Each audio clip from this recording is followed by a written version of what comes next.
Brandon from Kaspar's at the Savoy, and today I'm making a wild garlic indulgent vegan risotto. We're going to start by toasting the rice.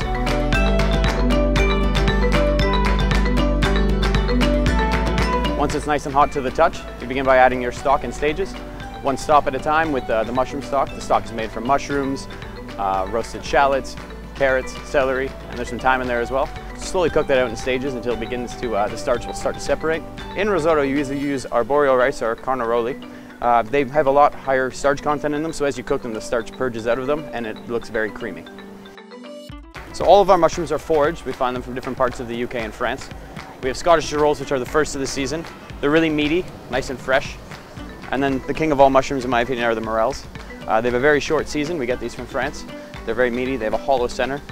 And then after that is the mousseron, as well from France. They're also known as the fairy ring mushroom. We're going to start sauteing the mushrooms. Heat those up in a pan and deglaze them with some nice vegan wine from Astrolabs.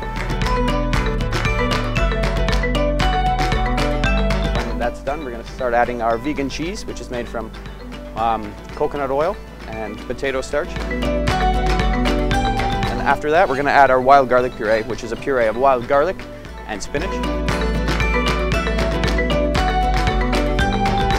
Finish it off, we'll garnish it with wild garlic flowers, watercress, and some sunflower seeds for crunch.